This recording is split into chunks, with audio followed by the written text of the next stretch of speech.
이 줄만 잡아당기면 몇 분 안에 끝나는 거 알지? 장도식이 엄마의 산소줄에 손을 뻗는 순간 윤서는 더 이상 참을 수 없었습니다. 그만해요. 너 끝장낼 수 있다는 거 알지? 내 커리어도, 내 엄마 생명도 모든 게 내 손 안에 있어. 장도식이 다시 산소줄을 잡아당기려던 바로 그 순간 지금 들어오세요. 청와대 경호처 특별수사팀입니다. 꼼짝 마세요. 장도식 씨, 당신을 살인 미수 혐의로 체포합니다. 병실이 순식간에 작전 현장으로 바뀌었습니다. 안녕하세요, 여러분. 오늘은 긴장감 넘치는 가족 이야기를 준비했습니다. 오늘 이야기는 치매 말기 어머니를 돌보던 39세 딸이 새아버지의 충격적인 정체를 알게 되면서 벌어지는 숨막히는 대결을 다룹니다. 과연 15년간 숨겨진 새아버지의 정체는 무엇이었을까요? 국가 최고 경호요원인 윤서가 어머니를 지키고 정의를 실현할 수 있을까요? 사연 시작 전에 구독과 좋아요, 그리고 알림 설정까지 해주시면 여러분께도 기적처럼 좋은 일이 찾아올지도 모릅니다. 그럼 오늘 이야기 바로 시작하겠습니다. 새벽 5시 윤서는 어김없이 눈을 떴습니다. 알람도 필요 없었죠. 몸에 밴 습관이란 참 무서운 것이어서 어떤 상황에서도 정해진 시간에 깨어나는 건 이미 오래전부터 체득한 능력이었습니다. 침대에서 일어나자마자 간단한 스트레칭을 하고 세면을 마친 뒤 간소한 아침을 준비했어요. 토스트 한 장에 우유 한 잔, 그리고 종합 비타민 하나. 영양학적으로 계산된 최소한의 아침 식사였습니다. 아침 6시 반 윤서는 집을 나섰어요. 지하철역까지 걸어가는 동안 주변을 자연스럽게 살피는 습관은 직업병 같은 거죠. 혹시 모를 위험 요소나 의심스러운 인물은 없는지, 평소와 다른 점은 없는지 확인하는 것이 몸에 배어 있었습니다. 하지만 이웃들에게 윤서는 그저 성실한 병원 행정직 직원일 뿐이었어요. 매일 같은 시간에 출근하고 예의 바르게 인사하며 조용히 살아가는 평범한 직장인 말입니다. 지하철 안에서 윤서는 휴대폰으로 뉴스를 확인했습니다. 정치, 경제, 사회면을 꼼꼼히 읽어보는 건 단순한 취미가 아니라 업무의 연장선이었죠. 어떤 사건이 국가 안보와 연결될지 모르니까요. 특히 요즘처럼 국제 정세가 불안한 시기에는 더욱 신경 쓸 수밖에 없었어요. 윤서의 진짜 정체성은 청와대 경호처 특별수사경호팀 소속 요원이었으니까 말입니다. 오전 9시 윤서는 서울대병원에 도착했어요. 병원 로비를 지나 엘리베이터를 타고 12층 중환자실로 향했습니다. 이곳엔 윤서에게 가장 소중한 사람이 누워 있었어요. 바로 엄마 김순옥이었죠. 올해 73살인 엄마는 치매 말기 진단을 받은 지 벌써 3년이 지났고 최근에는 폐렴까지 겹쳐서 산소호흡기에 어존하며 생명을 유지하고 있었습니다. 병실 문을 열고 들어서면서 윤서는 항상 마음이 무거워졌어요. 한때 그토록 활발하고 당당했던 엄마의 모습은 온데간데 없고 작고 야윈 몸으로 침대에 누워있는 모습만이 남아있었거든요. 산소 마스크를 쓴 엄마의 얼굴은 창백했고 각종 의료 장비들이 내는 규칙적인 소리만이 병실을 가득 채우고 있었습니다. 엄마, 윤서 왔어요. 윤서는 엄마의 손을 잡으며 부드럽게 말했습니다. 엄마가 대답할 거라는 기대는 하지 않았어요. 이미 몇 달째 의식을 제대로 차리지 못하고 있었거든요. 하지만 혹시나 하는 마음에 매일 이렇게 인사를 건넸습니다. 의사들은 환자가 듣고 있을 수도 있다고 했으니까요. 간병인 이모가 밤새 돌봐주신 덕분에 엄마는 깨끗한 상태였어요. 윤서는 간병인 이모에게 감사 인사를 전하고 오늘 하루 일정을 브리핑 받았습니다. 혈압, 맥박, 산소 포화도 등 모든 수치는 안정적이었지만 근본적인 호전은 기대하기 어려운 상황이었죠. 윤서는 이런 현실을 받아들이면서도 포기할 수는 없었어요. 병실 한쪽 소파에 앉아서 윤서는 엄마를 바라봤습니다. 이 사람이 자신을 키우느라 얼마나 고생했는지, 혼자서 딸을 대학까지 보내기 위해 얼마나 많은 일을 했는지 생각하면 가슴이 먹먹해졌어요. 엄마는 윤서가 공무원이 되었다는 것만 알고 있었습니다. 정확히는 병원 행정직이라고 믿고 있었죠. 윤서의 진짜 직업이 국가기밀과 관련된 일이라는 건 절대 알려줄 수 없었거든요. 오전 10시쯤 새아빠 장도식이 병실에 들어왔어요. 70살의 장도식은 엄마와 재혼한 지 15년 정도 된 사람이었습니다. 처음에는 반대했었죠. 윤서가 대학생일 때였는데 갑자기 엄마가 재혼하겠다고 하니 받아들이기 어려웠거든요. 하지만 엄마가 행복해하는 모습을 보고 마음을 돌렸었어요. 장도식도 엄마를 진심으로 아껴주는 것 같았고요. 윤서야, 어젯밤은 어땠다고 하든? 장도식이 물었습니다. 윤서는 간병인 이모에게 들은 얘기를 전해드렸어요. 별다른 변화는 없었지만 안정적으로 지냈다고 말입니다. 장도식은 고개를 끄덕이며 엄마의 이마에 손을 올려보았어요. 열은 없는 것 같네. 다행이야. 윤서는 장도식을 지켜봤습니다. 겉으로 보기에는 엄마를 걱정하는 남편의 모습이었어요. 하지만 뭔가 어색한 구석이 있었죠. 말로는 걱정한다고 하면서도 표정이나 행동에서는 진정성이 느껴지지 않았거든요. 혹시 윤서만의 착각일 수도 있지만 오랫동안 사람을 관찰하고 분석하는 일을 해온 터라 이런 미묘한 차이를 놓치지 않았습니다. 점심시간이 되자 윤서는 장도식과 함께 병원 식당으로 향했어요. 식당에서 간단히 식사를 하면서 엄마의 치료비 얘기가 나왔습니다. 개인실이라 비용이 만만치 않지. 하지만 내 엄마를 위해서라면 뭐든지 해야지. 장도식의 말에 윤서는 고마움을 표했어요. 실제로 치료비 대부분은 장도식이 부담하고 있었거든요. 하지만 속으로는 묘한 감정이 들었습니다.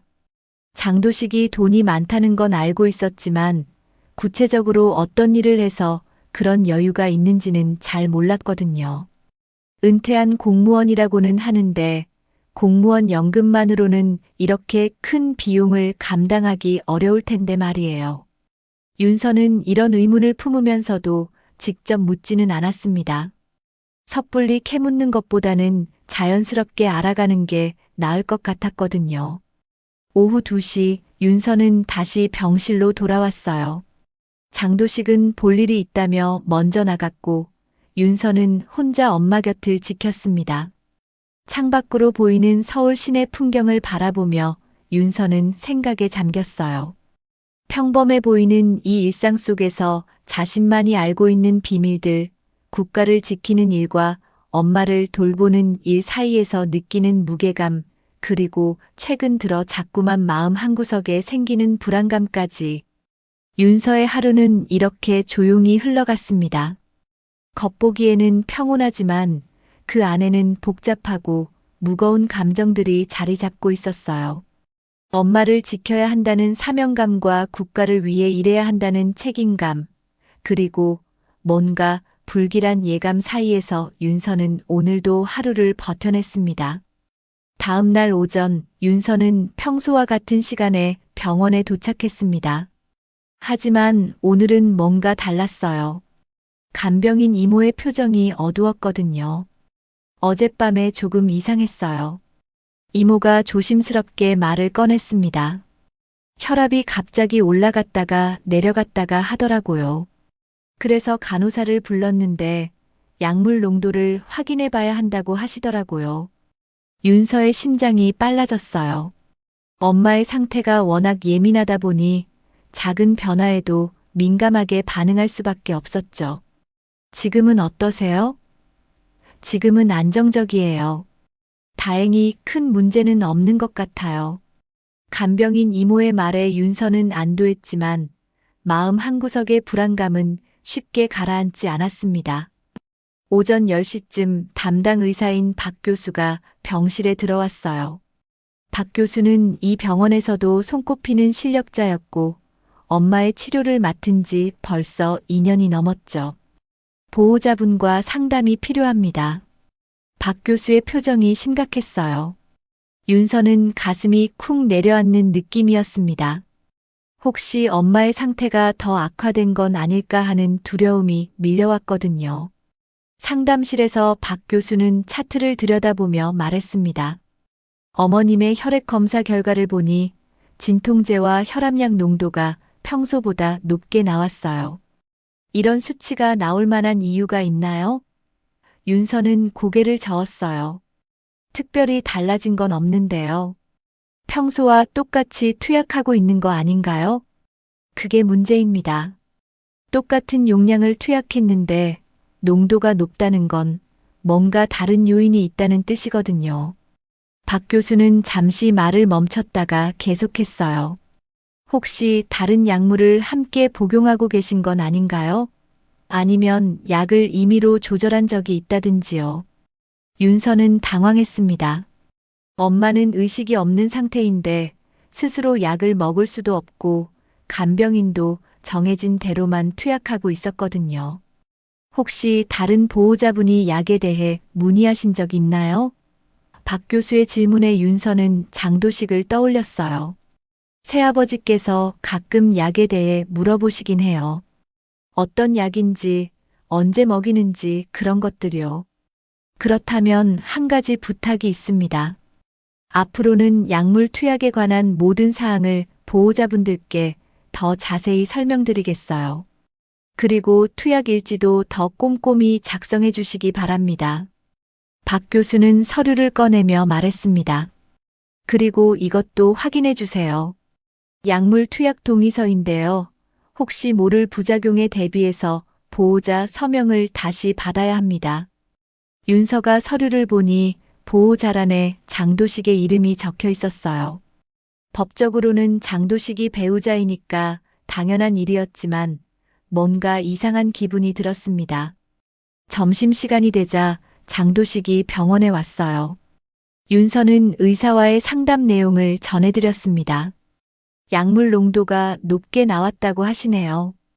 혹시 아버지께서 따로 약을 주신 적 있으세요? 장도식은 고개를 저었어요.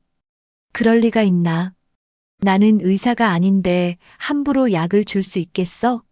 하지만 장도식의 표정에는 뭔가 어색함이 있었죠. 오후 2시 윤서는 잠시 화장실에 다녀오기 위해 병실을 나섰어요. 복도를 걸어가다가 뒤에서 장도식의 목소리가 들려왔습니다.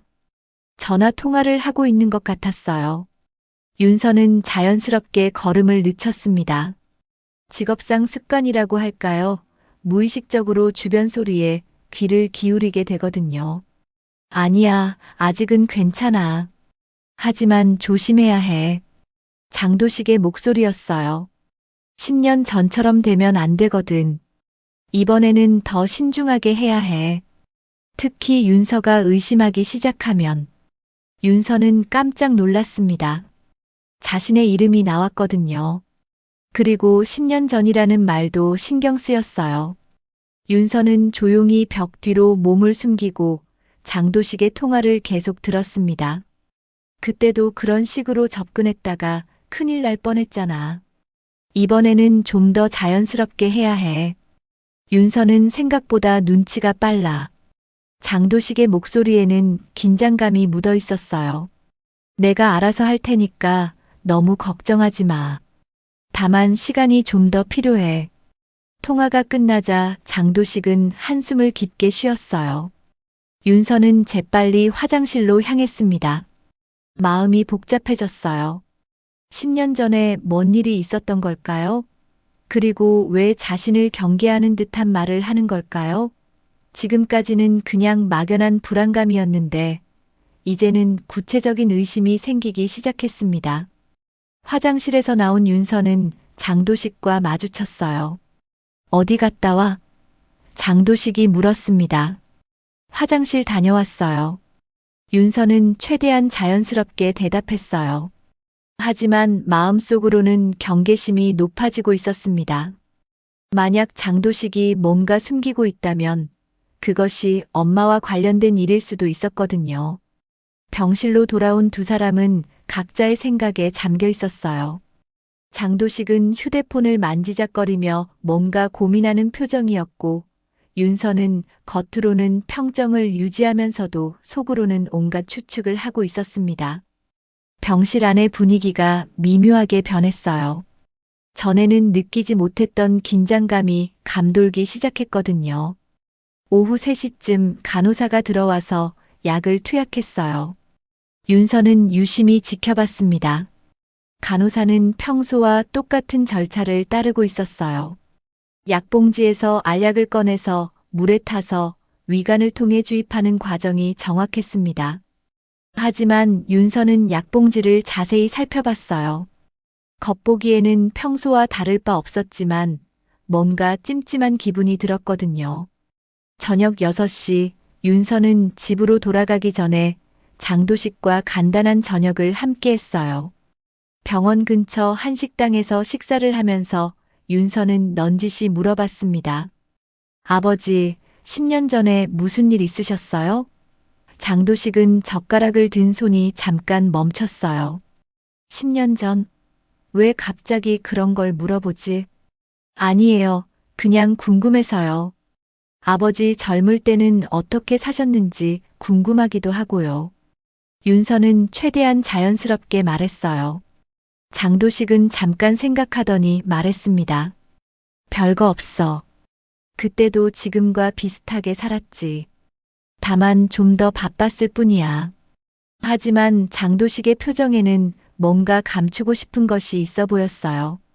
식사를 마치고 집으로 돌아가는 길에 윤서는 생각에 잠겼습니다.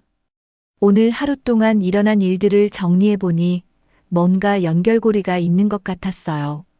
약물 농도가 높게 나온 것, 장도식의 수상한 전화통화, 그리고 10년 전에 대한 모호한 대답까지. 이 모든 것들이 우연의 일치일 수도 있지만 윤서의 직감은 그렇지 않다고 말하고 있었습니다.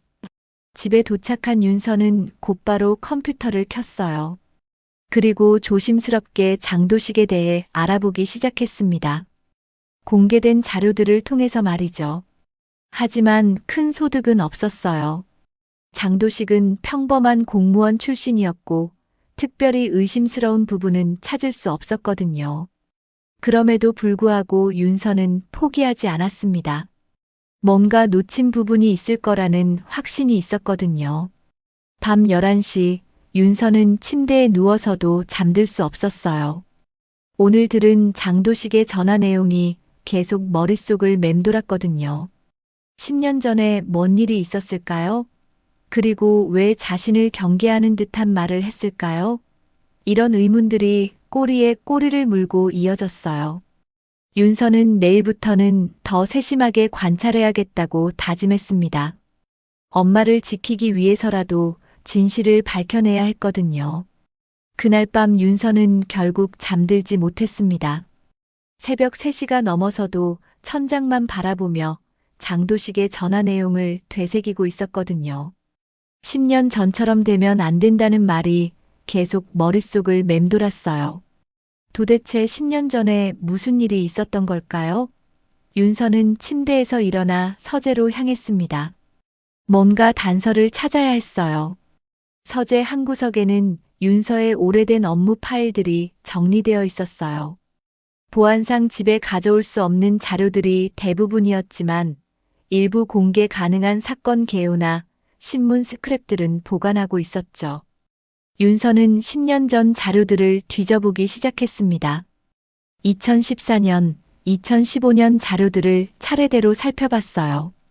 그때 한 신문 스크랩이 눈에 띄었습니다. 정치자금 수수 의혹 사건, 핵심 증인 실종이라는 제목이었어요. 기사를 자세히 읽어보니 당시 여당 고위 인사들의 정치자금 수수 의혹을 폭로하려던 증인이 갑자기 사라졌다는 내용이었습니다. 그리고 그 증인은 70대 노인이었다고 되어 있었어요. 윤서의 가슴이 두근거리기 시작했습니다. 더 자세한 내용을 찾기 위해 윤서는 인터넷 검색을 시작했어요. 하지만 당시 사건은 보안상 이유로 대부분의 자료가 비공개 처리되어 있었습니다. 다만 몇 개의 기사에서 공통적으로 언급되는 내용이 있었어요. 바로 사건 현장에 경호처 요원이 투입되었다는 것이었죠. 그리고 그 과정에서 일부 증거물이 분실되었다는 의혹도 제기되었고요. 윤서는 기억을 더듬어 봤습니다. 10년 전 자신이 담당했던 사건들 중에서 노인과 관련된 케이스가 있었는지, 그리고 갑자기 한 사건이 떠올랐어요. 인질극 사건이었습니다. 당시 한 건물에서 인질극이 벌어졌고 윤서가 현장에 투입되었었죠. 그때 인질 중에 노인 한 분이 있었는데 윤서는 그분을 구하기 위해 정해진 절차를 어기고 단독으로 행동했었어요. 그 노인을 구출하는 과정에서 윤서는 현장에 있던 서류 뭉치를 발견했었습니다. 당시에는 단순히 인질의 소지품이라고 생각했었는데 나중에 보니 그것이 중요한 증거 자료였던 거죠. 윤서는 그 자료를 상부에 보고했지만 정식 절차를 거치지 않고 무단으로 증거를 수집했다는 이유로 징계를 받을 뻔했었어요. 다행히 노인을 구한 공로가 인정되어 징계는 면했지만 그 일로 한동안 곤란한 상황에 처했었죠. 윤서는 당시 구출한 노인의 이름을 기억해 보려고 노력했어요. 하지만 10년이나 지난 일이라 정확히 떠오르지 않았습니다. 다만 그 노인이 무척 두려워하면서도 이 자료만큼은 반드시 세상에 알려져야 한다고 계속 중얼거렸던 기억은 생생했어요. 그리고 그 노인이 누군가를 무척 경계하고 있었다는 것도 기억났습니다. 새벽 5시가 되자 윤서는 더 이상 기다릴 수 없었어요. 회사에 전화를 걸어서 당시 사건 파일에 접근할 수 있는지 문의해 봤습니다. 물론 새벽 시간이라 담당자와 직접 통화할 수는 없었지만 출근하자마자 확인해 보겠다는 답변을 받았어요. 윤서는 평소보다 일찍 준비를 하고 청와대로 향했습니다. 오전 9시 윤서는 청와대 경호처 자료실에 있었어요. 10년 전 사건 파일을 요청했고 담당자는 보안 등급을 확인한 후 파일을 내어줬습니다. 윤서는 조심스럽게 파일을 열어봤어요. 그리고 첫 페이지를 보는 순간 숨이 멎을 뻔했습니다. 피해자 명단에 장도식이라는 이름이 적혀 있었거든요. 파일을 더 자세히 읽어보니 충격적인 사실이 드러났어요. 장도식은 단순한 피해자가 아니라 정치자금 수수 사건의 핵심 인물 중 하나였습니다. 당시 여당 고위 인사들에게 정치자금을 전달하는 역할을 했던 것으로 추정된다고 기록되어 있었어요. 그리고 인질극은 장도식을 제거하려는 정적들이 꾸민 일일 가능성이 높다고 분석되어 있었습니다. 더욱 놀라운 것은 윤서가 구출한 노인이 바로 장도식의 정치자금 수수 행위를 목격한 핵심 증인이었다는 사실이었어요. 그 노인은 장도식이 거액의 정치자금을 주고받는 현장을 직접 봤고 그 증거가 될 만한 자료들도 가지고 있었습니다. 하지만 인질극 이후 그 노인은 갑자기 모든 증언을 번복했고 얼마 뒤 심장마비로 사망했다고 기록되어 있었어요. 윤서는 파일을 읽으면서 온몸에 소름이 돋았습니다. 자신이 10년 전에 구출한 증인이 장도식의 범죄를 폭로하려던 사람이었고 그 증인이 의문사를 당했다는 것을 이제야 알게 된 거죠. 그리고 장도식이 어떻게 엄마와 만나게 되었는지도 의심스러워졌어요. 혹시 처음부터 계획된 만남이었을까요?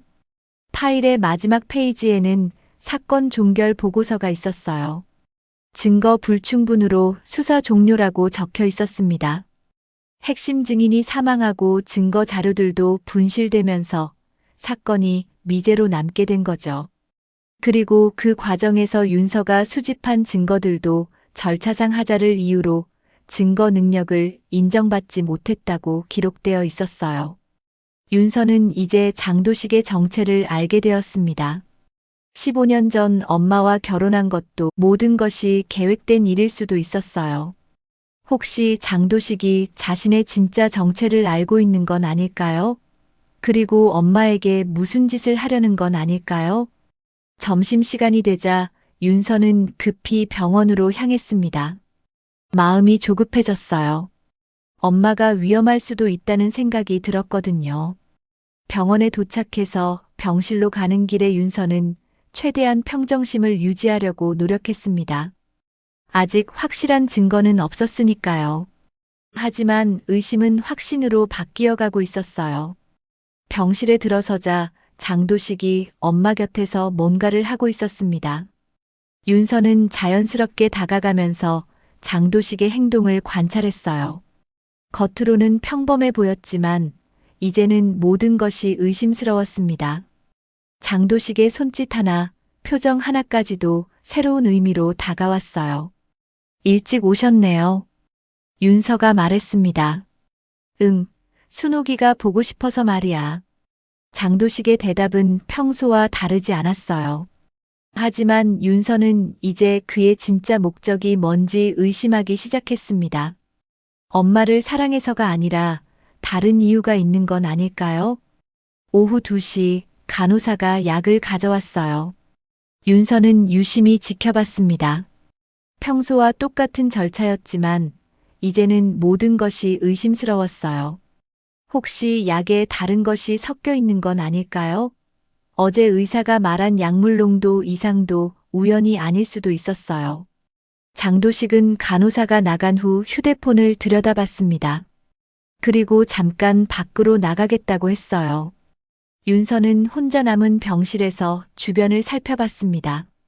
뭔가 단서가 있을까 싶어서 말이에요. 하지만 특별한 것은 발견하지 못했어요. 다만 엄마의 약 봉투를 자세히 살펴보니 평소와 조금 다른 것 같았습니다. 포장지의 색깔이나 모양이 미묘하게 달랐어요. 저녁 6시 윤서는 집으로 돌아가면서 오늘 알게 된 사실들을 정리해봤습니다. 장도식이 10년 전 정치자금 수수 사건의 핵심 인물이었다는 것, 자신이 구출한 증인이 장도식의 범죄를 폭로하려다가 의문사를 당했다는 것, 그리고 지금 엄마에게 무슨 일이 벌어지고 있을 수도 있다는 것까지.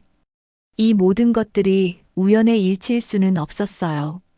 윤서는 이제 행동을 취해야 할 때라고 생각했습니다. 하지만 섣불리 움직여서는 안 되었어요.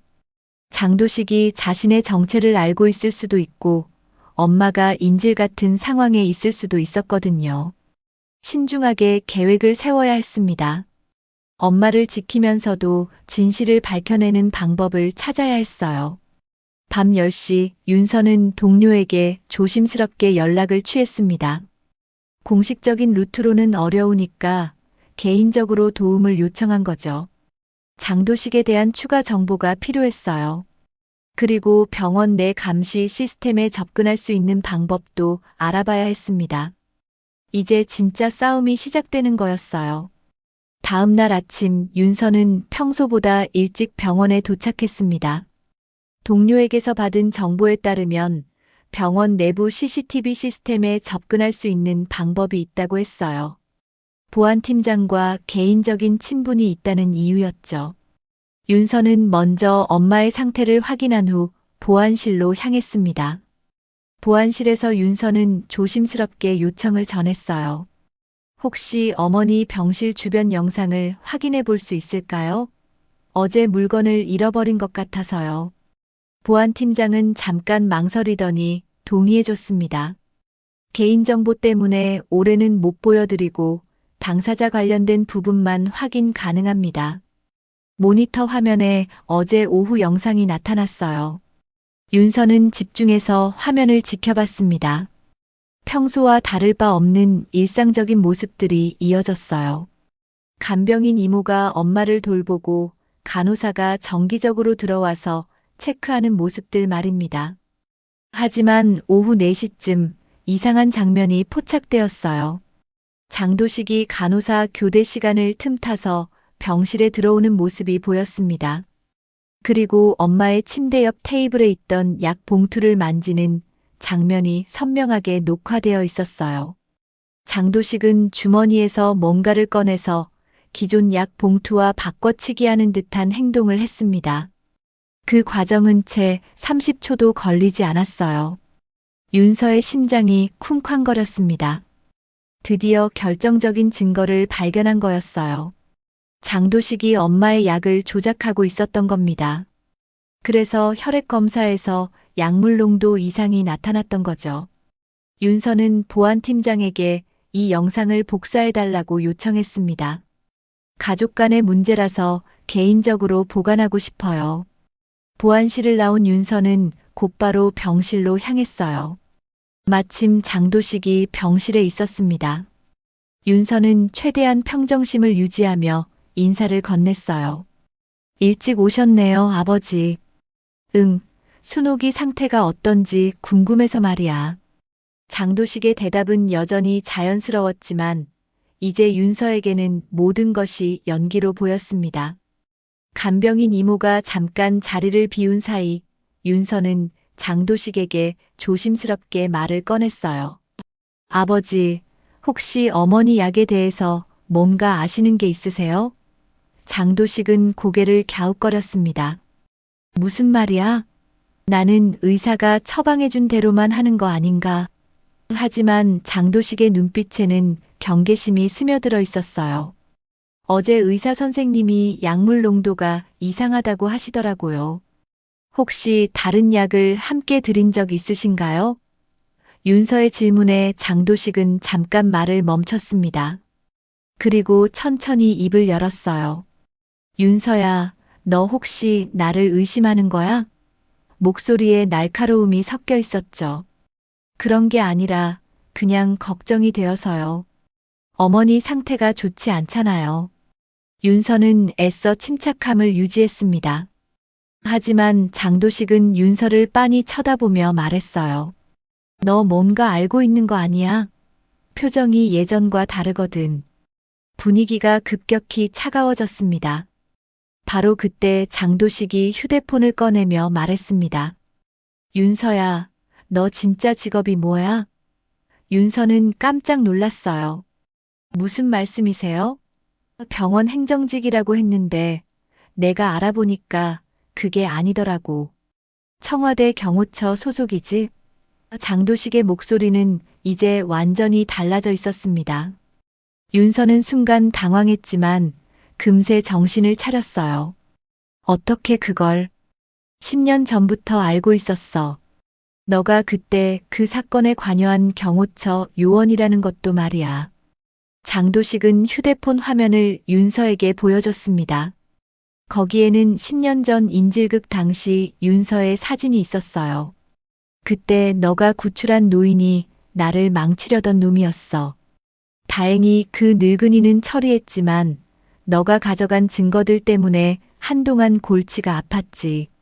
장도식의 고백에 윤서는 온몸이 차가워졌습니다. 증인을 처리했다는 말이 무슨 뜻인지 너무나 명확했거든요. 그래서 너 엄마에게 접근한 거야. 처음에는 그냥 견제 차원이었는데 생각해보니 더 확실한 방법이 있더라고. 장도식은 냉소적으로 웃으며 계속했습니다. 너 엄마를 인질로 잡고 있으면 너도 함부로 움직일 수 없잖아. 특히 내가 10년 전에 저지른 절차 위반 때문에 말이야. 윤서는 이제 모든 퍼즐이 맞춰지는 걸 느꼈어요. 장도식이 엄마와 결혼한 것도 지금까지 자신을 감시해온 것도 모든 것이 계획된 일이었던 겁니다. 내가 10년 전에 증거를 무단으로 가져간 것, 정식 절차를 어긴 것, 이런 걸 폭로하면 너 경력은 끝이야. 경호처에서도 쫓겨날 거고. 장도식은 휴대폰에서 다른 화면을 보여줬어요. 거기에는 윤서의 인사기록과 당시 징계 관련 문서들이 있었습니다. 이런 자료들이 언론에 나가면 어떻게 될까? 국가 기밀을 다루는 경호처 요원이 절차를 무시하고 멋대로 행동했다니. 국정감사에서도 문제가 될 거야. 윤서는 장도식이 얼마나 치밀하게 계획을 세웠는지 깨달았습니다. 자신의 약점을 정확히 파악하고 있었고 그것을 이용해서 오랫동안 자신을 통제해왔던 거죠. 그러니까 앞으로도 가만히 있어. 내 엄마도 편안하게 보내드릴 테니까. 장도식의 말에는 위협이 섞여 있었어요. 만약에 내가 나한테 대항하려고 한다면. 장도식은 엄마의 산소호흡기 줄을 손가락으로 가리켰습니다. 이런 중환자는 언제 어떻게 될지 모르잖아. 의료사고라는 것도 있고 말이야. 협박의 의미가 너무나 분명했어요. 엄마의 생명을 담보로 윤서를 위협하고 있는 거였습니다. 윤서는 분노가 치밀어 올랐지만 참을 수밖에 없었어요. 지금 당장 장도식을 제압할 수는 있지만 그렇게 되면 엄마가 위험해질 수도 있었거든요. 그리고 장도식이 가지고 있는 자료들 때문에 자신의 경력도 끝날 수 있었고요. 완전히 궁지에 몰린 상황이었습니다. 어떻게 할 거야? 계속 나와 평화롭게 지낼 거야? 아니면 모든 걸 잃을 거야? 장도식의 최후 통첩에 윤서는 대답할 수 없었어요. 너무나 많은 것들이 걸려 있었거든요. 엄마의 생명, 자신의 경력, 그리고 지금까지 지켜온 모든 것들이 장도식의 손안에 있었습니다. 병실에는 침묵이 흘렀어요. 두 사람은 서로를 바라보며 긴장감 넘치는 대치를 벌이고 있었습니다. 윤서는 이제 선택해야 했어요. 장도식의 요구를 받아들이고 계속 침묵할 것인가 아니면 모든 것을 걸고 맞서 싸울 것인가. 하지만 어떤 선택을 하더라도 엄마가 위험해질 수 있다는 게 가장 큰 문제였습니다. 엄마는 여전히 산소 마스크를 쓰고 침대에 누워 있었어요. 의식이 없어서 지금 벌어지고 있는 일을 전혀 모르고 있었죠. 하지만 윤서에게는 세상에서 가장 소중한 사람이었습니다. 그리고 장도식은 바로 그 점을 이용하고 있었어요. 윤서는 깊은 고민에 빠졌습니다. 어떻게 해야 엄마를 지키면서도 이 상황을 해결할 수 있을까요? 그날 오후 병실의 분위기는 얼어붙어 있었습니다. 장도식과 윤서는 서로를 경계하며 조용한 신경전을 벌이고 있었어요. 간병인 이모가 들어와서 엄마의 상태를 확인하고 나가는 동안에도 두 사람 사이의 긴장감은 계속되었습니다. 윤서는 마음속으로 대책을 세우려고 했지만 장도식이 엄마를 인질로 잡고 있는 상황에서는 함부로 움직일 수가 없었어요. 오후 3시쯤 장도식이 화장실에 간다며 잠깐 자리를 비웠습니다. 윤서는 그 틈을 놓치지 않고 휴대폰으로 동료에게 긴급 메시지를 보냈어요. 상황 위급, 도움 필요, 하지만 공식 루트 사용 불가라는 내용이었죠. 답장은 금세 왔습니다. 알겠다, 조심해라라는 짧은 메시지였어요. 장도식이 돌아오자 윤서는 다시 평상시 모습을 연기했습니다. 하지만 장도식은 윤서의 미묘한 변화를 놓치지 않았어요. 뭔가 했나? 장도식이 날카롭게 물었습니다. 아무것도 안 했어요. 윤서는 최대한 자연스럽게 대답했지만 장도식의 의심은 더욱 깊어져 갔습니다. 윤서야, 나를 얕보면 안 돼. 나는 15년 동안 너를 지켜봐왔거든. 장도식의 말에 윤서는 소름이 돋았어요. 15년이면 엄마와 결혼한 때부터였습니다. 그동안 줄곧 자신을 감시하고 있었다는 뜻이었죠. 내가 언제 어디서 뭘 하는지, 어떤 사건을 담당하는지 다 알고 있어. 장도식은 휴대폰을 만지작거리며 계속 말했습니다. 특히 내가 요즘 담당하고 있는 프로젝트들. 꽤 중요한 것들이지. 만약 내가 나한테 대항한다면 그런 정보들도 흘러나갈 수 있어. 국가 기밀까지 언급하는 장도식의 말에 윤서는 등골이 서늘해졌어요. 오후 4시 간호사가 정기 투약을 위해 들어왔습니다. 윤서는 어제 본 CCTV 영상을 떠올리며 간호사의 행동을 유심히 지켜봤어요. 간호사는 평소와 똑같은 절차를 따르고 있었지만 윤서의 눈에는 모든 것이 의심스러워 보였습니다. 특히 약 봉투의 모양이나 색깔이 미묘하게 다른 것 같았어요. 투약이 끝나고 간호사가 나간 후 장도식이 엄마에게 다가갔습니다. 순호가 내가 잘 돌봐줄게. 겉으로는 다정한 남편의 모습이었지만 윤서에게는 소름 끼치는 연기로 보였어요. 장도식은 엄마의 손을 잡더니 갑자기 산소호흡기 줄 쪽으로 손을 뻗었습니다. 뭐 하세요? 윤서가 재빨리 말했습니다. 아, 줄이 꼬여 있는 것 같아서. 장도식은 태연하게 대답했지만 윤서는 그의 진짜 의도를 알 수 있었어요. 언제든지 엄마의 생명줄을 끊을 수 있다는 무언의 위협이었죠. 윤서는 온몸에 긴장이 돌았습니다. 윤서야, 너도 알겠지만 이런 환자들은 언제 응급 상황이 올지 몰라. 장도식은 의미심장하게 말했어요. 특히 산소 공급에 문제가 생기면 몇 분 안에 돌이킬 수 없는 상황이 될 수 있거든. 완전히 노골적인 협박이었습니다. 엄마의 목숨을 담보로 윤서를 위협하고 있는 거였어요. 바로 그 순간 장도식이 휴대폰을 꺼내서 뭔가를 보여줬습니다. 화면에는 경호처 내부 문서들이 떠 있었어요. 윤서의 인사기록부터 시작해서 최근 담당한 사건들의 개요까지 일반인이 접근할 수 없는 기밀 자료들이었습니다. 이런 것들이 언론에 흘러나가면 어떻게 될까? 어떻게 이런 자료를? 윤서는 충격을 감추지 못했어요. 내 인맥이 얼마나 넓은지 모르지? 경호처 안에도 내 사람들이 있어. 장도식의 말에 윤서는 더욱 절망적인 기분이 들었습니다. 경호처 내부에 장도식과 연결된 사람들이 있다는 뜻이었거든요. 특히 내가 10년 전에 저지른 일들, 절차를 무시하고 멋대로 행동한 것, 증거를 무단으로 가져간 것, 이런 게 모두 기록되어 있어. 장도식은 휴대폰을 흔들며 말했습니다.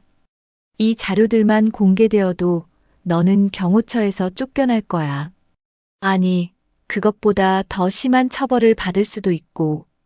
윤서는 이제 완전히 궁지에 몰렸다는 걸 느꼈어요.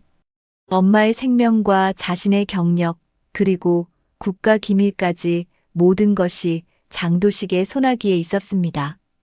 그러니까 내 말 잘 들어. 앞으로도 조용히 지내면 아무 일 없을 거야. 장도식의 목소리에는 확신이 넘쳤어요. 오후 5시 윤서는 창밖을 바라보며 생각에 잠겼습니다. 이 상황을 어떻게 해결해야 할까요?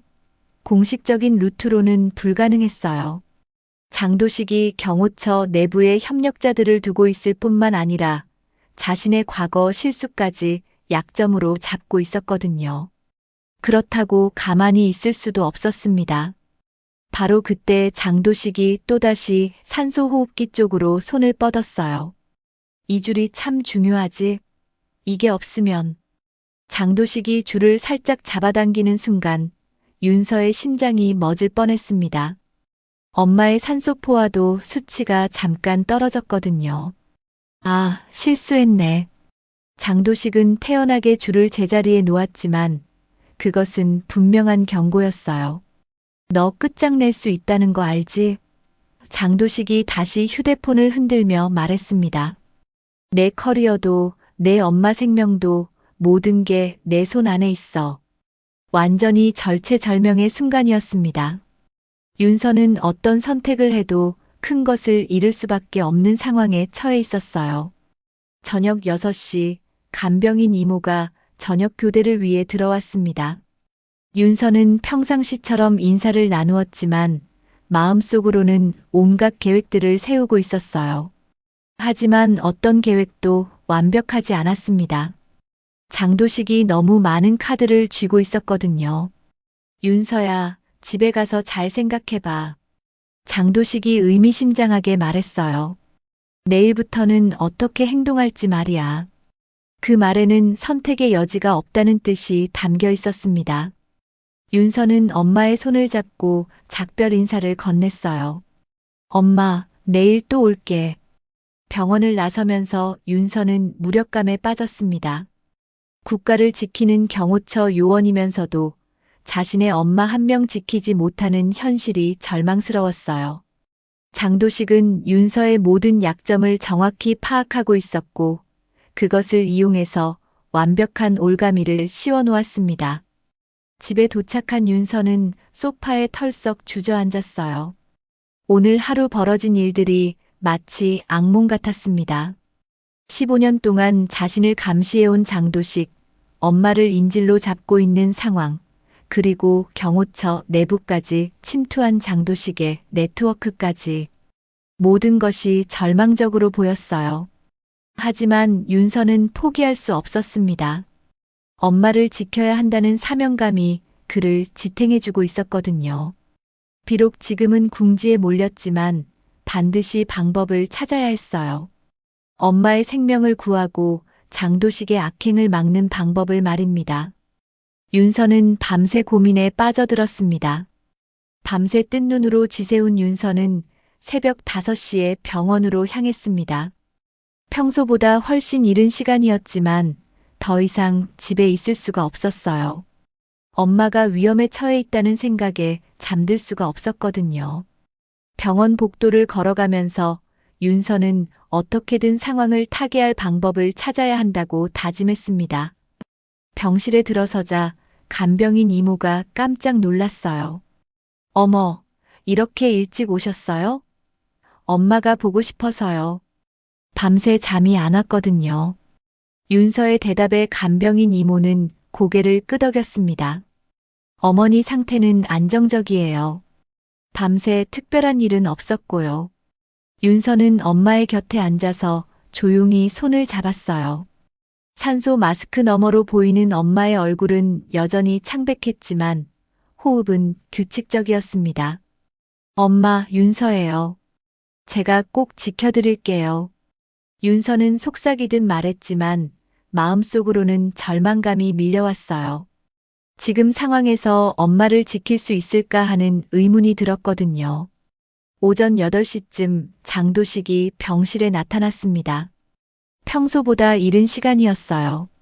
일찍 왔네. 장도식의 목소리에는 여전히 위협적인 톤이 섞여 있었습니다. 밤새 잘 생각해봤나? 어제 마지막에 던진 말을 상기시키는 질문이었죠. 아직 결정 못했어요. 윤서는 솔직하게 대답했습니다. 그래. 그럼 좀 더 확실하게 상황을 보여줘야겠네. 장도식은 엄마에게 다가가더니 산소 호흡기 줄을 손에 잡았어요. 이 줄만 잡아당기면 몇 분 안에 끝나는 거 알지? 윤서의 온몸에 소름이 돋았습니다. 장도식이 진짜로 엄마를 해칠 수 있다는 게 너무나 현실적으로 다가왔거든요. 하지만 의료진들이 있잖아요. 바로 알아챌 텐데요. 의료 사고라는 게 있어. 환자가 스스로 줄을 잡아당길 수도 있고, 기계 오작동일 수도 있고, 여러 가지 핑계는 얼마든지 만들 수 있어. 장도식은 줄을 살짝 잡아당겼어요. 엄마의 산소 포화도 수치가 급격히 떨어지기 시작했습니다. 삐삐삐 하는 경보음이 울리자 윤서는 반사적으로 일어났어요. 그만해요. 하지만 장도식은 태연하게 줄을 제자리에 놓았습니다. 아, 실수로 건드렸네. 미안해. 곧바로 간호사가 달려왔어요. 무슨 일이세요? 갑자기 경보음이 울리더라고요. 저희도 놀랐어요. 장도식은 능숙하게 거짓말을 했습니다. 간호사는 기계를 점검하고 엄마의 상태를 확인한 후 나갔어요. 다행히 일시적인 현상인 것 같아요. 좀 더 지켜보겠습니다. 간호사가 나간 후 장도식은 윤서를 노려봤어요. 맞지? 이렇게 간단해. 그리고 누구도 의심하지 않아. 윤서는 분노와 공포가 뒤섞인 감정을 느꼈습니다. 장도식이 정말로 엄마를 해칠 수 있다는 걸 직접 목격한 거였어요. 윤서야, 마지막으로 한 번 더 물어볼게. 내 말을 들을 거야, 안 들을 거야? 장도식의 최후 통첩에 윤서는 말문이 막혔습니다. 엄마의 생명이 걸린 문제였거든요. 하지만 그렇다고 해서 장도식의 요구를 받아들일 수도 없었어요. 바로 그때 기적 같은 일이 벌어졌습니다. 엄마가 갑자기 눈을 떴어요. 몇 달 만에 처음으로 의식을 되찾은 거였죠. 윤서야. 엄마의 목소리는 가늘었지만 분명했습니다. 윤서는 깜짝 놀라서 엄마에게 달려갔어요. 엄마, 정신 차리셨어요? 엄마는 힘겹게 고개를 돌려서 윤서를 바라봤습니다. 그리고 장도식을 보더니 표정이 굳어졌어요. 저 사람, 나쁜 사람이야. 엄마의 말에 윤서는 가슴이 뛰었습니다. 치매에도 불구하고 엄마는 장도식의 본성을 알아차리고 있었던 거죠. 엄마, 뭐라고 하셨어요? 윤서가 귀를 기울이자 엄마가 힘겹게 말했습니다. 약, 바꿔치기. 봤어. 엄마의 증언에 윤서는 충격을 받았어요.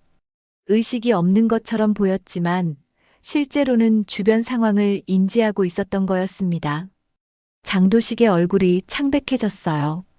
자신의 범행이 목격되었다는 사실을 깨달은 거죠. 순호가 무슨 소리야?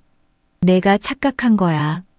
하지만 엄마는 고개를 저었습니다. 윤서야, 지켜줘. 엄마의 간절한 부탁에 윤서의 마음이 굳어졌어요. 엄마가 다 보셨어요. 아버지가 약을 바꿔치기 하는 것도 산소주를 건드리는 것도 말이에요. 윤서의 말에 장도식은 당황했습니다. 그런 헛소리를 믿는 거야? 치매 환자의 말을 말이야? 하지만 엄마의 증언은 윤서에게 큰 힘이 되었어요. 지켜줘. 내 딸. 지켜줘. 엄마가 계속 반복해서 말했습니다. 그 순간 윤서는 결심을 굳혔어요.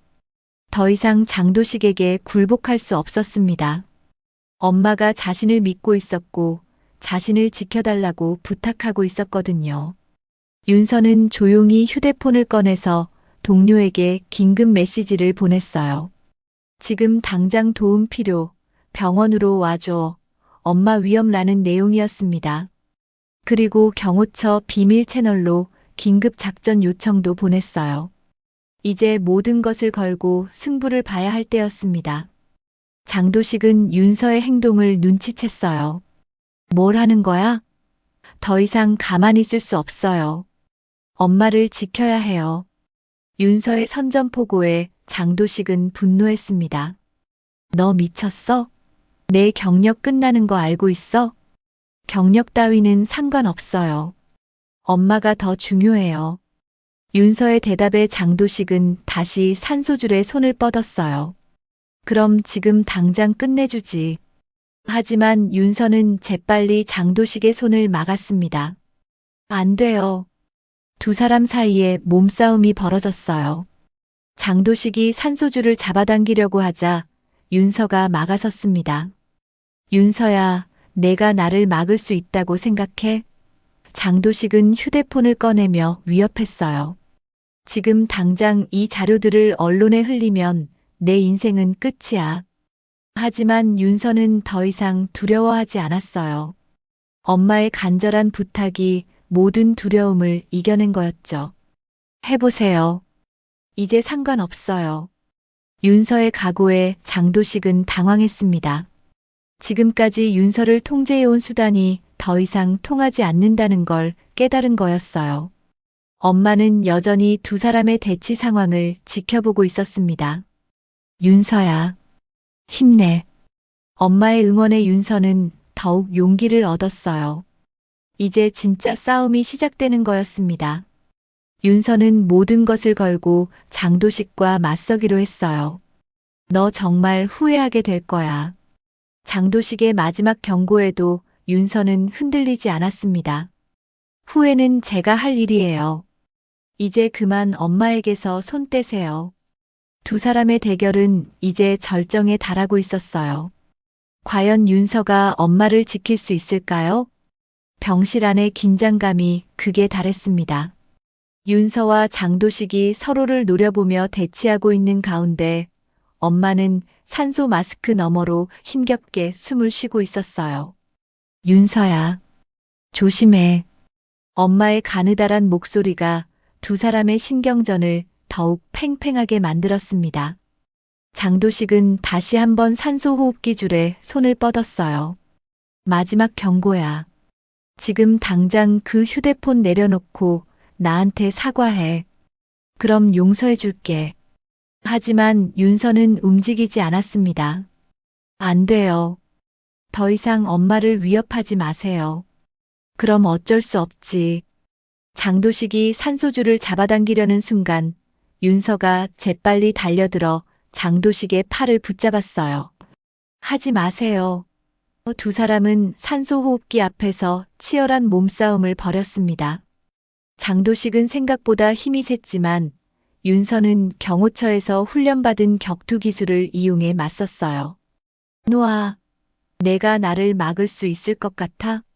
장도식이 소리쳤지만 윤서는 절대 놓지 않았습니다. 엄마의 생명이 걸린 문제였거든요. 몸싸움 중에 윤서는 장도식을 밀어내면서 외쳤어요. 지금 들어오세요. 바로 그때 병실 문이 벌컥 열렸어요. 윤서가 미리 대기시켜둔 경호처 특별수사팀이 일제히 들어왔습니다. 경호처 특별수사팀입니다. 꼼짝 마세요. 김대리와 박 팀장을 비롯한 4명의 요원들이 병실을 순식간에 둘러쌌어요. 장도식은 갑작스러운 상황에 당황했습니다. 뭐야, 이게 무슨... 어제부터 내부 수사가 진행되고 있었어요. 당신의 모든 범행이 확인되었습니다. 윤서가 차분하게 말했어요. 사실 어젯밤 엄마의 증언을 들은 후 윤서는 즉시 상부에 보고했고 긴급 수사팀이 구성되었던 거였죠. 김대리가 장도식을 제압하며 수갑을 채웠습니다. 장도식 씨, 살인 미수 및 증거인멸 혐의로 긴급 체포합니다. 박 팀장은 윤서가 확보한 증거들을 정리했어요. CCTV 영상, 약물 분석 결과, 그리고 10년 전 사건 관련 증거까지 모두 확보했습니다. 장도식은 주머니에서 뭔가를 꺼냈어요. 작은 약병이었습니다. 그럼 이렇게라도 해야겠네. 장도식이 약병의 뚜껑을 열려는 순간 또 다른 요원이 재빨리 그의 손목을 붙잡았어요. 독성 물질 소지 혐의 추가입니다. 그게 뭐예요? 윤서가 물었어요. 독성이 강한 약물이야. 이걸 산소호흡기에 넣으면 몇 분 안에 끝나지. 장도식의 고백에 수사팀 전체가 경악했습니다. 정말로 엄마를 죽이려고 준비해온 거였어요. 박 팀장이 약병을 증거봉투에 넣으며 말했습니다. 이것도 즉시 국과수로 보내서 성분 분석하겠습니다. 계획적 살인 미수로 추가 기소될 예정입니다. 장도식의 얼굴이 창백해졌어요. 모든 계획이 수포로 돌아간 거였거든요. 너희가 뭘 안다고. 윤서 너도 10년 전에 불법으로. 장도식이 끝까지 발악했지만 박 팀장이 단호하게 말했습니다. 그거는 이미 내부 조사로 해결되었습니다. 오히려 당신의 범죄를 밝혀내는데 결정적 역할을 했죠. 윤서는 안도의 한숨을 쉬었어요. 10년 전 일은 제가 책임지겠습니다. 하지만 지금 엄마를 해치려 한 건 절대 용서할 수 없어요. 사실 윤서는 이미 10년 전 절차 위반에 대해 내부 조사를 받기로 했고 그 대신 장도식 사건의 전모를 밝혀내기로 했었어요. 수사팀이 장도식을 끌고 나가기 전 윤서가 마지막으로 말했습니다. 저는 청와대 경호처 특별수사경호팀 소속 윤서입니다. 15년 동안 제 가족을 속이고 위협한 것, 그리고 오늘 엄마를 해치려 한 것, 모든 죄값을 치르게 될 거예요. 장도식은 끌려가면서도 계속 소리쳤어요. 윤서, 너 후회하게 될 거야. 내가 가진 자료들이 아직 많이 남아있어. 하지만 김대리가 차분하게 대답했습니다. 그런 자료들도 이미 확보했습니다. 당신의 공범들까지 모두 체포될 예정이에요. 장도식이 끌려간 후 병실에는 평화가 찾아왔습니다. 윤서는 엄마에게 다가가서 손을 잡았어요. 엄마, 이제 안전해요. 더 이상 무서워하지 않으셔도 돼요. 엄마는 눈물을 글썽이며 윤서의 손을 꼭 잡았습니다. 고마워. 내 딸. 박 팀장이 윤서의 어깨에 손을 올렸어요. 정말 수고했어. 개인적인 위험을 무릅쓰고 이렇게 큰 사건을 해결하다니. 혼자서는 불가능했을 거예요. 팀이 있어서 가능한 일이었어요. 윤서의 겸손한 대답에 팀원들이 고개를 끄덕였습니다. 의료진들이 병실로 들어와서 엄마의 상태를 점검했어요. 다행히 큰 문제는 없어 보입니다. 하지만 정확한 검사를 위해 혈액 샘플을 다시 채취해야겠어요. 담당 의사의 말에 윤서는 안도했습니다. 엄마가 정말로 안전해진 거였어요. 오후 3시 모든 상황이 정리되었습니다. 장도식은 경호처 수사본부로 이송되어 본격적인 조사를 받게 되었고 병원에서는 엄마의 약물 치료가 정상적으로 재개되었어요. 수사팀은 추가 증거 수집과 공범 체포를 위해 분주하게 움직였습니다. 윤서야. 엄마가 다시 말을 걸었어요. 네, 엄마. 너 진짜 대단한 일 하는구나. 엄마는 여전히 윤서의 정확한 직업을 완전히 이해하지는 못했지만 딸이 나쁜 사람들을 잡는 중요한 일을 한다는 것만큼은 확실히 알게 되었어요. 나쁜 사람들을 잡는 일을 해요, 엄마. 그래서 엄마를 지킬 수 있었어요. 윤서는 최대한 쉽게 설명했습니다. 앞으로도 엄마를 지킬 거예요. 엄마는 만족스러운 표정으로 고개를 끄덕였어요. 우리 딸 자랑스러워. 저녁 6시 윤서는 동료들과 함께 수사 상황을 정리했습니다. 장도식과 관련된 사건은 이제 시작이었어요. 10년 전 사건부터 시작해서 오늘까지의 모든 범죄를 낱낱이 밝혀내야 했거든요. 하지만 가장 중요한 건 엄마가 안전해졌다는 사실이었습니다. 이제 정말 끝난 거야? 김 대리의 질문에 윤서는 고개를 끄덕였습니다. 엄마는 안전해졌어요. 그게 가장 중요한 거였으니까. 하지만 마음 한구석으로는 아직 해결해야 할 일들이 많다는 걸 알고 있었어요. 특히 10년 전 자신의 절차 위반에 대한 책임도 져야 했죠. 밤 9시 윤서는 집에 돌아와서 오늘 일을 정리해봤습니다. 15년 동안 자신을 감시하고 위협했던 장도식을 마침내 체포했고 엄마를 위험에서 구해냈어요. 하지만 무엇보다 중요한 건 혼자가 아니라 팀과 함께 이 모든 걸 해냈다는 사실이었습니다. 그리고 엄마가 자신을 믿고 의지했다는 것이 윤서에게 가장 큰 힘이 되었거든요. 6개월 후 서울중앙지방법원 대법정에서는 장도식의 최종 선고 공판이 열렸습니다. 윤서는 증인석에 앉아서 마지막 증언을 마쳤어요. 지난 반년간 진행된 수사를 통해 장도식의 모든 범죄가 낱낱이 밝혀졌거든요. 10년 전 정치자금 수수 사건부터 시작해서 핵심 증인 살해, 그리고 엄마에 대한 살인 미수까지 모든 죄상이 확정되었습니다. 판사가 선고를 시작했어요. 피고인 장도식에 대한 판결을 선고한다. 피고인은 정치자금 수수, 증인 살해, 살인 미수 등 여러 중대한 범죄를 저질렀으며 특히 15년 동안 계획적이고 지속적으로 범행을 이어온 점을 고려할 때 죄질이 매우 불량하다고 판단된다. 따라서 본 법원은 피고인에게 무기징역을 선고한다. 판사의 선고에 법정이 조용해졌어요. 윤서는 안도의 한숨을 쉬었습니다. 마침내 정의가 실현된 거였어요.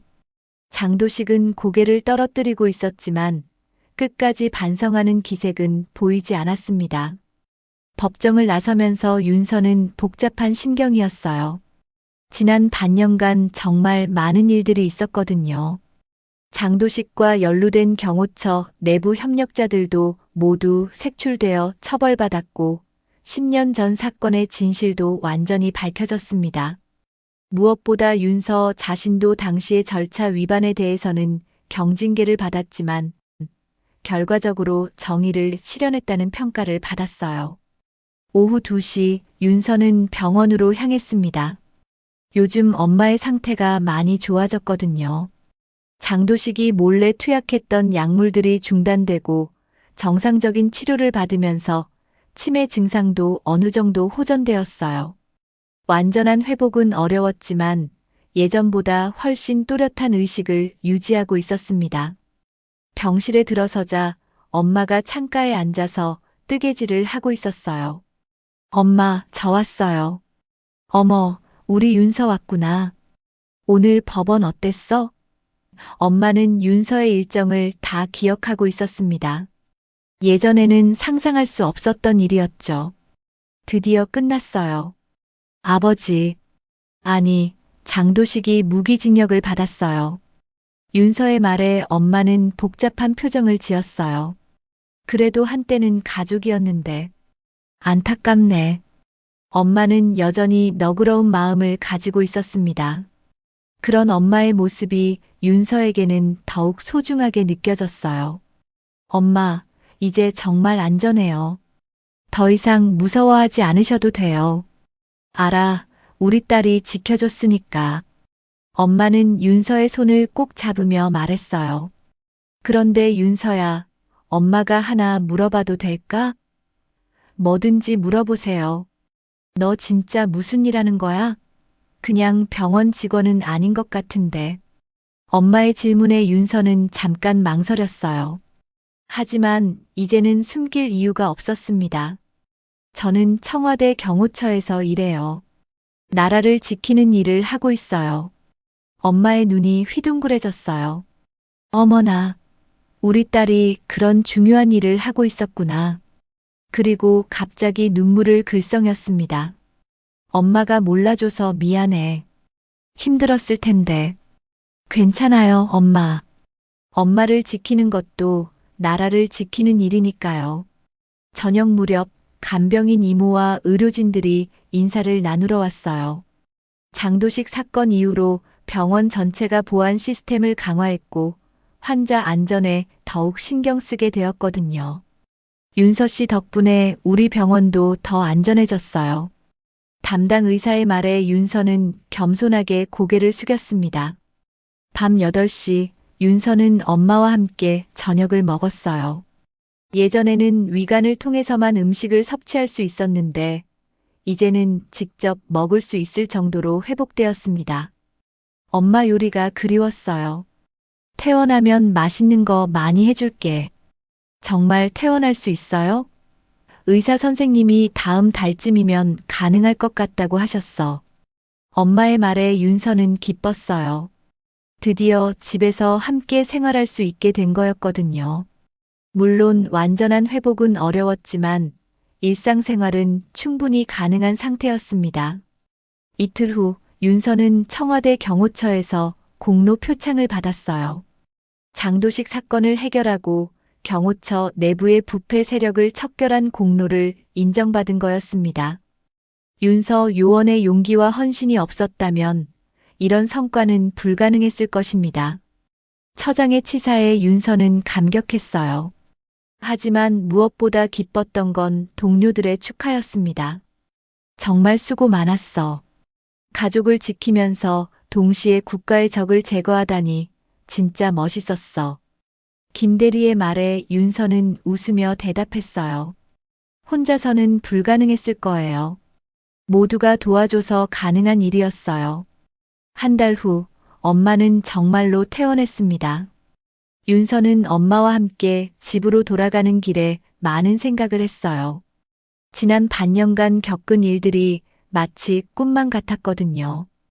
위기의 순간도 있었지만 결국 모든 것을 지켜낼 수 있었습니다. 집에 도착해서 엄마는 곳곳을 둘러봤어요. 역시 집이 최고야. 오랜만에 돌아온 집에서 엄마는 행복해했습니다. 윤서도 마음이 편안해졌어요. 이제 정말로 평범한 일상을 되찾을 수 있게 된 거였거든요. 저녁 준비를 하면서 엄마가 물었어요. 윤서야, 앞으로도 그 일 계속할 거야? 네, 엄마. 이제 더욱 확신이 생겼어요. 사람들을 지키는 일이 얼마나 중요한지 깨달았거든요. 윤서의 대답에 엄마는 자랑스러운 표정을 지었습니다. 우리 딸 정말 대단해. 엄마는 너를 믿어. 엄마의 말에 윤서는 뭉클했어요. 엄마의 믿음이 있었기에 끝까지 포기하지 않을 수 있었거든요. 저도 엄마를 믿어요. 앞으로 더 건강해지실 거라고요. 그날 밤 윤서는 오랜만에 편안한 잠을 잤어요. 지난 몇 달간 계속되었던 긴장과 불안에서 벗어나 진정한 평화를 느낄 수 있었습니다. 꿈속에서도 엄마와 함께 웃고 있는 자신의 모습을 볼 수 있었어요.